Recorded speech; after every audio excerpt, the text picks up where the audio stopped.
திட்ட தெளிவாக அரபு நாடுகள் கிறிஸ்டல் கிளியராக என்ன சொல்லிட்டாங்கன்னா, எக்காரணம் கொண்டும் காசாவில் இருக்கக்கூடிய மக்களை அகற்றவே முடியாது. காசா மக்கள் காசாவில் தான் இருப்பாங்க. அவங்களை எகிப்துக்கு கொண்டு போக முடியாது, ஜோர்தானுக்கு கொண்டு போக முடியாது. வெளியேற்ற வேண்டும் என்று கட்டாயப்படுத்துவதை விட வெளியேறினால் நல்லது என்று பரிந்துரை செய்வேன். இது மனுஷனுக்கு இதுதான் என்னன்னா, வெளியேற்றித்தான் ஆகணும், இல்லைனா ரெண்டுல ஒன்று பார்ப்பேன் என்ன நின்றவர்.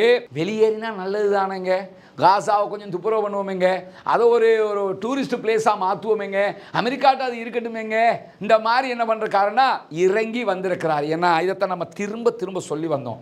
இன்னும் ஒரு முக்கியமான செய்தி வெளியாகியிருக்கு. அது என்ன செய்தின்னு சொன்னால், அமெரிக்க ஜனாதிபதி டொனால்ட் ட்ரம்ப்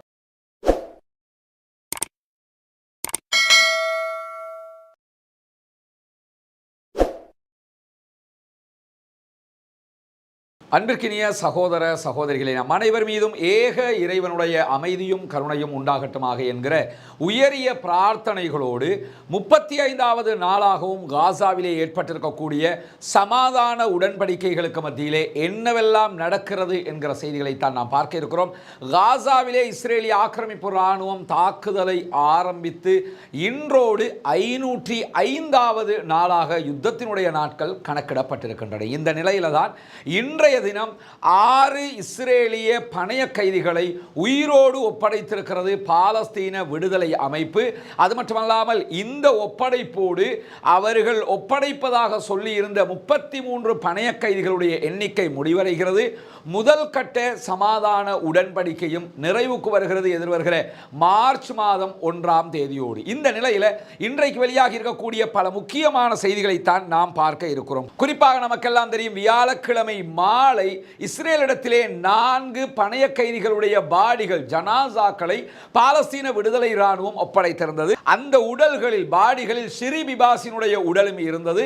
ஷிரி பிபாஸ் அவருடைய 2 குழந்தைகள் இந்த யுத்தத்திலே பணைய கைதிகளாக இருக்கிற போது இஸ்ரேலுடைய குண்டு தாக்குதலில் கொல்லப்பட்டது மட்டுமல்லாமல் அவருடைய கணவர் உயிரோடு பாதுகாக்கப்பட்டிருந்தார்.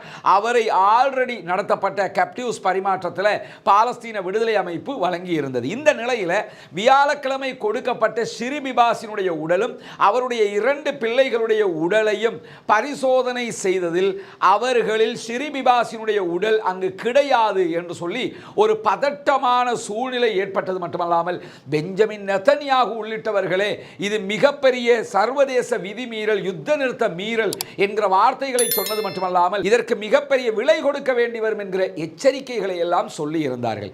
இப்படியான எச்சரிக்கைகளுக்கு மத்தியில் தான் இன்றைய தினம் இஸ்ரேலிய ஆக்கிரமிப்பு அரசாங்கத்தினுடைய பரிசோதனை குழு பாலஸ்தீன விடுதலை அமைப்பு தந்த உடல்களில் ஷிரி பிபாஸினுடைய உடல் இருக்கிறது, அந்த எச்சங்கள் அதை உறுதிப்படுத்துகிறது என்று சொல்லி அறிவித்திருக்கிறார்கள். எனவே ஷிரி பிபாஸினுடைய பிரச்சனை இன்றோடு முடிவுக்கு வந்து விடுகிறது என்கிற நிலையில தான் இன்றைய தினம் 6 பேர் இஸ்ரேலியர்கள் பாலஸ்தீன விடுதலை இராணுவத்தினால் விடுதலை செய்யப்பட்டிருக்கிறார்கள். இந்த விடுதலை நிகழ்வும் இன்றைக்கு 2 இடங்களில் நடைபெற்றது. முதல் கட்டமாக ரஃபாவில் நடைபெற்றது, அது தெற்கு காசா, சவுத் காசாவில் இருக்கக்கூடிய பகுதி. இரண்டாவதாக நுசைரா அகதிகள் முகாம் பகுதிகளிலே நடந்தது. இந்த யுத்தத்தில் ரொம்ப அதிகமாக தாக்குதலுக்குள்ளான ஒரு பகுதி என்று சொன்னால் அது நுசைராத் அகதிகள் முகாம் பகுதி தான். இந்த 2 இடங்களில் வைத்து தான் கைதிகள் பரிமாற்றம் நடந்தது. நுசைராத் அகதிகள் முகாம் பகுதியை பொறுத்தவரையில் இன்றைக்கு எந்த இடத்துல கைதிகள் பரிமாற்றம் நடைபெற்றதோ அந்த இடத்திலிருந்து 3 கிலோமீட்டர் தூரத்தில் தான் பாலஸ்தீன விடுதலை அமைப்பினுடைய தலைவராக செயல்பட்ட ஷேக் ஜெனரல் யஹியா சின்வார் அவர்கள் கொல்லப்பட்டார்கள், ஷஹீதாக்கப்பட்டார்கள். அந்த இடத்திற்கு நெருக்கமாகத்தான் இந்த கைதிகள் பரிமாற்றமும் நடைபெற்றது. இப்படி 2 கட்டமாக இன்றைய தினம் கைதிகள் பரிமாற்றம் நடைபெற்றது. இந்த கைதிகள் பரிமாற்றம் நடக்கிற போதும் மிக முக்கியமான ஒரு செய்தியை உலகத்திற்கு அவர்கள் சொல்லி இருந்தார்கள். என்னன்னா, ஒவ்வொரு முறையுமே கைதிகளை பரிமாற்றம் பண்ணுகிற போது அவங்க உலகத்துக்கு ஒரு முக்கியமான செய்தியை சொல்லிக்கிட்டே இருக்கிறாங்க. அதிலே அவர்கள் இத்தனை நாட்களில் சொன்ன ஒரு முக்கியமான செய்தி என்னன்னு சொன்னா, காசாவினுடைய அழிவுகளை ஒவ்வொரு இடத்திலும் அவர்கள் மிக துல்லியமாக சர்வதேசத்திற்கு உலகத்திற்கு காட்டி விடுகிறார்கள். இன்றைக்கு நுசைராத் கேம்ப்ல கைதிகள் பரிமாற்றம் நடைபெறுகிறது என்றால் நுசைராத் எவ்வளவு அழிவுக்குள்ளாகி இருக்கிறது என்பதை சர்வதேச ஊடகங்கள் பார்க்கிற சந்தர்ப்பமாக அது மாறிவிடுகிறது. அதே போன்று ரஃபாவுல இன்றைக்கு கைதிகள் பரிமாற்றம் நடக்கிற போது ரஃபாவுல எவ்வளவு அழிவுகள் ஏற்பட்டிருக்கிறது என்பதையும் அங்கிருக்கக்கூடிய பாலஸ்தீன இராணுவத்தினுடைய பலம் எவ்வளவு என்பதையும் அவர்கள் சர்வதேசத்திற்கு சொல்லிவிடுவது மட்டுமல்லாமல் பின்னாடி வைத்திருந்த கட் அவுட்டில் அவர்களுடைய தளபதிகளுடைய தலைவர்களுடைய புகைப்படங்களையும் வைத்திருந்தார்கள், வெற்றி தொடர்பான வாசகங்களையும் எழுதியிருந்தார்கள். இந்த நிலையில் அதிகமான பாலஸ்தீன இராணுவம் அங்கே குவிக்கப்பட்டிருந்தது.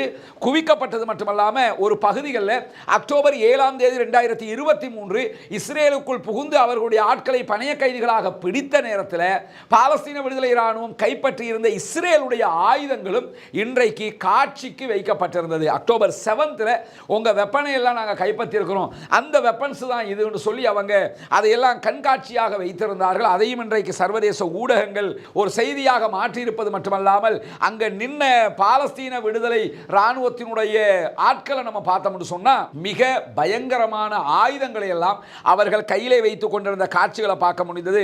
ராக்கெட் மூலமாக இயக்கப்படுகிற குண்டுகள் கொண்ட ஆயுதங்கள் அவங்க கையிலே வச்சிருந்தாங்க.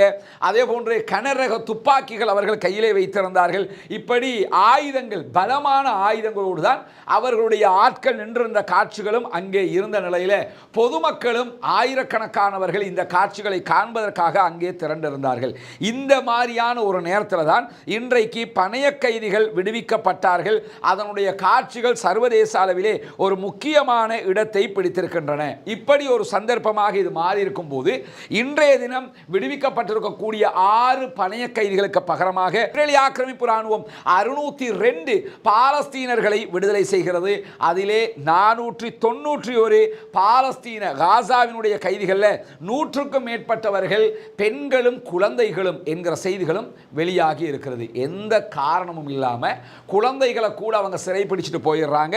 அவர்களையும் இன்றைக்கு அவர்கள் விடுதலை செய்திருக்கிறார்கள் என்கிற செய்திகள் வெளியாகி இருக்கிறது. விடுவிக்கப்பட்டவர்கள் வெஸ்ட் பேங்குக்குரியவங்க வெஸ்ட் பேங்குக்கும், காசாவுக்குரியவங்க காசாவுக்கும் கொண்டு வரப்பட்டிருக்கிறார்கள்.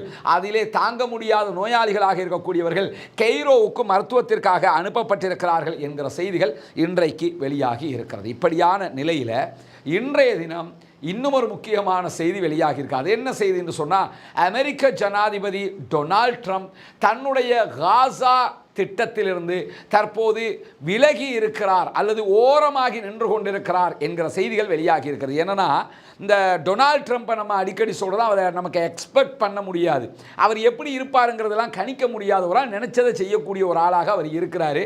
அவர் ஆட்சிக்கு வந்ததுலேருந்து செய்யக்கூடிய வேலையெல்லாம் பார்த்தோம்னா தேவையில்லாத ஆணிகளை தான் பிடுங்கிக்கிட்டு இருக்கிறாருங்கிறது நமக்கு தெரியுது.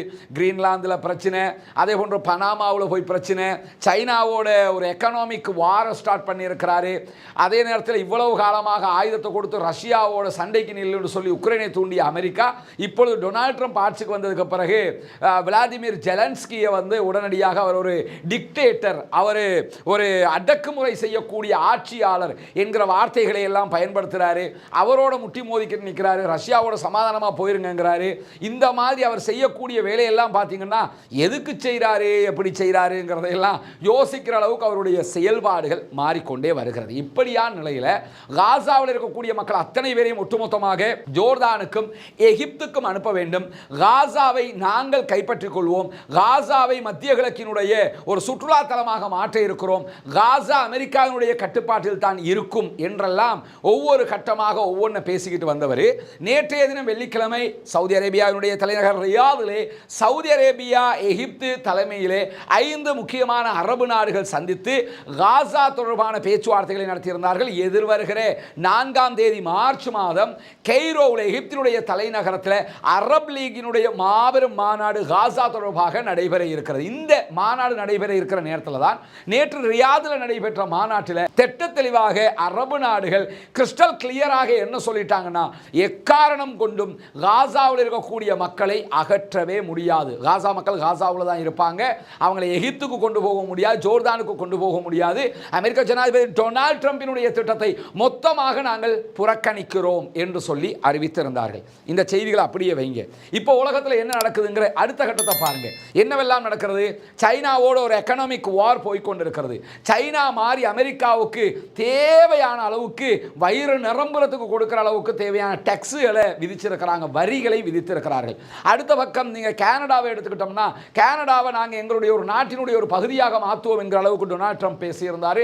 கனடா மேலையும் வரி விதிப்புகளை செய்திருந்தார். 150% வரி விதிப்பு எல்லாம் செய்திருந்தார். உடனடியாக கனடாவும் மாறி என்ன பண்ணாங்கன்னு சொன்னா, அமெரிக்கா மேலே தாறுமாறான வரிகளை விதித்திருக்கிறார்கள். மெக்சிகோ மேலே இதே வேலையை பார்த்தார், மெக்சிகோ அதே பண்ணியிருக்கிறாங்க. பனாமா மேலே இதே மாதிரி பிரச்சனை உண்டாக்க போனார், வர்றதை நாங்கள் பார்த்துக்கிறோம், பனாமா திரும்பி நிற்கிறாங்க.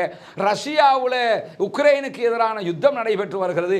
அதிலே ரஷ்யாவையும் உக்ரைனையும் சமாதானப்படுத்துகிற முயற்சிகளை தான் செய்வதாக சொல்லிக்கொண்டு உக்ரைன் அதிபர் விளாடிமிர் ஜெலன்ஸ்கியை உடனடியாக ஒரு டிக்டேட்டராக சுட்டிக்காட்டி பெரும் எதிர்ப்பை அவர் சம்பாதித்துக் கொண்டிருக்கிறார். இப்படி ஒரு புறம் அவர் என்ன செய்கிறாருங்கிறதை வழங்காம காரியங்கள் நடைபெற்றுக் கொண்டிருக்கும் போது சவுதி அரேபியா தான் ரஷ்யா உக்ரைனுடைய சமாதான பேச்சுவார்த்தைகளை நடத்துகிறார்கள்.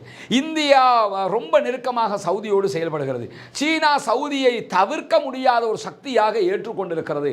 ஈரானை நாங்கள் தவிர்க்கவே மாட்டோம் என்று ரஷ்யா சொல்லிக் கொண்டிருக்கிறது. இப்படி அரபு நாடுகள் உச்சகட்ட வலுவாக நின்று கொண்டு எக்காரணம் கொண்டும் காசா வெளியேற்றத்தை ஏற்றுக்கொள்ளவே மாட்டோம் என்று சொல்லி முகத்தில் அடிச்ச மாதிரி கட் அண்ட் ரைட்டாக பேசிட்டாங்க. பேசினதோட தலைவர் என்ன பண்றாருன்னு கேட்டா ஒரு அறிக்கையை வெளியிட்டிருக்கிறார் டொனால்ட் ட்ரம்ப். அந்த அறிக்கையில் அவர் என்ன சொல்றாருன்னா, காசாவில் இருந்து பாலஸ்தீன மக்களை ஒட்டுமொத்தமாக பலவந்தமாக வெளியேற்ற வேண்டும் என்று கட்டாயப்படுத்துவதை விட வெளியேறினால் நல்லது என்று பரிந்துரை செய்வேன். இது மனுஷனுக்கு இதுதான் என்னன்னா, வெளியேற்றித்தான் ஆகணும், இல்லைனா ரெண்டு ஒன்று பார்ப்பேன் என்ன நின்றவர். வெளியேறினா நல்லது தானேங்க, காசாவை கொஞ்சம் துப்புரவு பண்ணுவோமேங்க, அதை ஒரு டூரிஸ்ட் பிளேஸாக மாற்றுவோமேங்க, அமெரிக்காட்ட அது இருக்கட்டுமேங்க, இந்த மாதிரி என்ன பண்ணுற காரணம் இறங்கி வந்திருக்கிறார். ஏன்னா இதைத்தான் நம்ம திரும்ப சொல்லி வந்தோம். சவுதி அரேபியா மட்டும் நெஞ்ச நிமித்தி வாடா பார்த்துக்கலாம்டா அப்படின்னு நின்றாங்கன்னு சொன்னால், ரெண்டில் ஒன்று பார்க்கறதுக்கு ரெடியாக இருந்தாங்கன்னு சொன்னால் மற்ற அரபு நாடுகள் எல்லாமே சவுதிக்கு பின்னாடி வந்துடும், அமெரிக்கா அடங்க ஆரம்பித்து விடும். ஈரான் மட்டுமே தனியாக நின்றுக்கிட்டு கெத்து காட்டுறதுனால தான் அவங்க என்ன பண்ணுறாங்கன்னா ஒவ்வொரு திருகுதாரத்தையும் பண்ணிக்கிட்டு இருக்கிறாங்க. இப்பொழுது சவுதி அரேபியா நெஞ்சுக்கு நேராக நிற்க ஆரம்பித்து விட்டது. உடனடியாக டொனால்ட் ட்ரம்பினுடைய அறிக்கையில் பாலஸ்தீனர்களை பலவந்தமாக காசாவிலிருந்து வெளியேற்ற மாட்டோம், அவர்களை வெளியேற்றினா நல்லது தானே, அவங்களுக்கும் லாபம் தானே, அவர்களுக்கும் வீடு கிடைக்கும் தானே, அவர்களுக்கும் சுகபோக வாழ்க்கை கிடைக்கும் தானே என்றெல்லாம் பேசிக்கொண்டிருக்கிறார். மென்மையான அறிக்கையை வெளியிட்டிருக்கிறார் என்பதை நாம் பார்க்க முடிகிறது. இது அரபு நாடுகளுடைய அறிக்கை பின்னால் வந்திருக்கக்கூடிய ஒரு மென்மைத்தனம் என்பதை நாம் இந்த இடத்திலே புரிந்து கொள்ளுகிற அதே நேரத்தில் அரபுலக தலைவர்கள் ரியாதிலே கூடி பல விஷயங்களை விவாதித்திருந்தார்கள். அதிலே குறிப்பாக எகிப்து உருவாக்கி இருக்கக்கூடிய காசாவினுடைய திட்டம் தொடர்பாகத்தான் அதிகமாக பேசப்பட்டிருந்தது. சவுதி அரேபியாவினுடைய செய்தி நிறுவனமாக இருக்கக்கூடிய சவுதி பிரஸ் ஏஜென்சி இது தொடர்பான மிக முக்கியமான பல செய்திகளை வெளியிட்டிருக்கிறார்கள். அந்த செய்திகளை எதிர்வருகிற மார்ச் 4 கெய்ரோவில் மாபெரும் அரபு உச்சி மாநாட்டை நடத்துவது என்கிற தீர்மானம் உறுதி செய்யப்பட்டிருக்கிறது. இஸ்ரேலுக்கும் பாலஸ்தீன விடுதலை அமைப்புக்கும் இடையிலே போர் நிறுத்தம் 2ஆம் கட்டம் ஏற்பட்டால் எகிப்து மறுசீரமைப்பு திட்டங்களுடைய முதல் கட்டத்தை தொடங்கும். எகிப்து உள்ள போவாங்க, அவங்களுடைய ஃபோர்ஸஸை வச்சு அல்லது வேறு ஆட்களை வைத்து என்ன பண்ணுவாங்கன்னா தொண்டு நிறுவனங்களை வச்சு காசாவை சுத்தம் பண்ணுகிற அந்த காரியத்தை தொடங்க இருக்கிறாங்க என்கிற செய்திகளோடு காசாவை கட்டி எழுப்புவதற்கு சுமார் 53 பில்லியன் US டாலர்கள் தேவைப்படும் என்பது மட்டுமல்லாமல் 10 ஆண்டுகள் அளவுக்கு இதனுடைய காலம் எடுக்கும் என்கிற செய்திகளும் இந்த மாநாட்டிலே கலந்துரையாடப்பட்டிருக்கிறது, பேசப்பட்டிருக்கிறது. மீண்டும் காசாவை கட்டி எழுப்புவதற்கு அரபு நாடுகள் அர்ப்பணிப்போடு செயல்படுவதற்கு தயாராக இருப்பதாக அறிவித்திருக்கிறார்கள். தேவையான எல்லா உதவிகளையும் எகிப்து வழியாக காசாவுக்கு செய்வதற்கும் தயாராக இருப்பதாக இன்றைக்கு வெளிப்படையாகவே அறிவித்திருக்கிறாங்க. அல்ஹம்துலில்லாஹ். இந்த 53 பில்லியனுங்கிறது சவுதி அரேபியாவை தூக்கி எடுத்துட்டு போங்கன்றாங்க. ஏன்னா அமெரிக்காவில் சவுதி அரேபியா 600 பில்லியன் US டாலர்களை இன்வெஸ்ட் பண்ண இருக்கிறாங்க. டெக்னாலஜிக்கலி 600 பில்லியன் அமெரிக்காவில் பிசினஸுக்காக இன்வெஸ்ட் பண்றாங்கன்னா 53 பில்லியன்ங்கிறது அவங்களுக்கு மிட்டாய் காசா இல்லையா? கத்தாருக்கு அது ஒரு காசா? உலகத்திலேயே மிக பிரம்மாண்டமான கேஸ் ஏற்றுமதியாளர்களாக இருக்கிறாங்க. யுஏக்கு இதெல்லாம் ஒரு காசா? குவைத்துக்கு இதெல்லாம் ஒரு காசா? எந்த நாடு யாரை எடுத்துக்கிட்டாலும் இந்த காசெல்லாம் ஒரு பெரிய காசே கிடையாது. எனவே அரபு நாடுகளே இதை சமாளிச்சிருவாங்க. யூரோப்பிய யூனியனுடைய தேவை இல்லாமலேயே இதை செய்துவிட முடியும் என்கிற நம்பிக்கை இந்த கூட்டத்திற்கு பிறகு அவர்களுக்கு வந்திருக்கிறது என்கிற நிலையில தான் எகிப்தினுடைய முன்னாள் தூதுவர் என்ன பண்றாருன்னா, இன்னைக்கு ஒரு முக்கியமான அறிக்கையை விடுத்திருக்கிறார். அது என்ன சொல்றாருன்னா, ரியாதில் நடைபெற்ற அரபு நாடுகளுடைய கூட்டமைப்பினுடைய மாநாட்டில் சொல்லப்பட்டிருக்கக்கூடிய ஒரு முக்கியமான செய்தி என்னன்னு சொன்னா, ஒரு மிகப்பெரிய நோ என்பதை டொனால்ட் ட்ரம்புக்கு அரபு நாடுகள் முகத்தில் அடித்தால் போல் சொல்லி இருக்கிறார்கள். நோ, நீங்க சொன்னதை நாங்கள் ஏத்துக்கிற மாட்டோம் அப்படி சொல்லல, ஒரு மிகப்பெரிய நோவை சொல்லி இருக்கிறாங்க. இல்லை என்பதை பெரிய பிரம்மாண்டமான இல்லையாக சொல்லி இருக்கிறார்கள். டொனால்ட் ட்ரம்பினுடைய இந்த திட்டம் சட்டவிரோதமானது என்பதையும் அரபு நாடுகள் ஒருபோதும் ஏற்றுக்கொள்ள மாட்டாது என்பதையும் திடமாக அவர்கள் சொல்லி இருக்கக்கூடிய நேரத்தில் தான் இருக்கக்கூடிய ஒரு பிரச்சனையாக எதிர்பார்க்கப்படுகிறது என்று சொன்னால், பாலஸ்தீன விடுதலை இராணுவம் ஆட்சியிலே இருக்கும். எனவே என்ன செய்வது என்பதுதான் ஒரு கேள்வியாக இருக்கிறது என்று சொல்றார். இந்த கேள்வியை பொறுத்தவரை அரபு நாடுகள் காசு கொடுக்கிறதா இருந்தால் இது கேள்வியே கிடையாது. யூரோப்பிய யூனியனோ அமெரிக்காவோ பணம் கொடுக்கிறதாக இருந்தால் தான் பாலஸ்டைன் விடுதலை இராணுவம் அங்கே இருக்கிறாங்க, எனவே நாங்கள் தரமாட்டோம்னு டிமாண்ட் பண்ண முடியும். அரபு நாடு அள்ளி கொடுக்கிறதா இருந்தால் எதுக்கு? எந்த டிமாண்டுமே தேவையில்லை, அவங்களே அள்ளி கொடுத்துட்டு போயிடுவாங்கிறதா இங்கே முக்கியமாக கவனிக்கப்பட வேண்டிய ஒன்றாக இருக்கிறது. இப்படியான நேரத்தில் நியூயார்க்கில் இருக்கக்கூடிய இஸ்ரேலுடைய முன்னாள் தூதர் அலோங் பிங்காஸ் என்கிறவர் ஒரு முக்கியமான அறிக்கையை வெளியிட்டிருக்கிறார். அதில் அவர் என்ன சொல்றாருன்னா, காசாவிலிருந்து பாலஸ்தீன விடுதலை அமைப்பை அகற்றணும்னு சொல்றீங்க, தற்போதைய நிலையில் அது சாத்தியப்படுகிற ஒரு திட்டமே கிடையாது. அவங்க இல்லாமல் வேறு யார் காசாவுக்குள்ள இருக்கிறாங்க? பார்க்குற இடமெல்லாம் அவங்க தான் இருக்கிறாங்க. எனவே காசாவில் பாலஸ்தீன விடுதலை அமைப்பினுடைய இடைவெளியை யாராலும் நிரப்ப முடியாது என்கிற நிலையில் பாலஸ்தீன விடுதலை அமைப்பினுடைய பொலிட் பீரோ உறுப்பினராக இருக்கக்கூடிய பஸ்ஸாம் நாயிம் அவர்கள் இன்றைக்கு ஒரு அறிக்கை வெளியிட்டிருக்கிறார். அதில் அவர் என்ன சொல்றாருன்னு கேட்டால், நாங்கள் ஆட்சியை கைவிடுவதற்கு தயாராக இருக்கிறோம். சில நிபந்தனைகள் இருக்கிறது. குறைந்தபட்சம் ரமல்லாவை ஆட்சி செய்து கொண்டிருக்கக்கூடிய, வெஸ்ட் பேங்க் ஆட்சி செய்து கொண்டிருக்கக்கூடிய பாலஸ்தீன அத்தாரிட்டி இடத்துல, ஃபத்தாஹ் இடத்துல கூட நாங்கள் ஆட்சியை கொடுக்கறதுக்கு எங்களுக்கு எந்த பின்னடைவும் கிடையாது. நாங்கள் தயாராக இருக்கிறோம். எகிப்தினுடைய முன்மொழிவை கூட நாங்கள் வரவேற்கிறதுக்கு தயாராக இருக்கிறோம். ஆனால் இஸ்ரேலிய ஆக்கிரமிப்பு இராணுவம் ஒட்டுமொத்தமாக எல்லா பகுதிகளில் இருந்தும் காசாவினுடைய எல்லைகளில் இருந்து வெளியேறிவிட வேண்டும். அதே நேரத்தில் பாலஸ்தீனத்திற்கு உண்மையான தேசிய இலக்காக இருக்கக்கூடிய தனி நாடு அந்தஸ்து வழங்கப்பட வேண்டும். பாலஸ்டைனை ஒரு நாடுன்னு அறிவிச்சு விட்ருங்க. நாங்கள் ஆட்சியில் இருந்தால் என்ன, இல்லாட்டி என்ன, யார் ஒரு குப்பை சுப்பன் வந்து ஆட்சியை செஞ்சுட்டு போகட்டுமே, நமக்கு என்ன வேண்டி கிடக்குது? நாங்கள் இருக்கிறத எதுக்குண்டா சுதந்திரத்தை வாங்குறதுக்கு. நீங்கள் சுதந்திரத்தை தந்துட்டீங்கன்னா நாங்கள் ஆட்சியில் இருக்கவே வேண்டியதில்லை. லாஜிக்கலி அவர் என்ன செய்கிறாருன்னா, அழகான ஒரு நெத்திப்பொட்டு பதிலை சொல்லியிருக்கிறார்.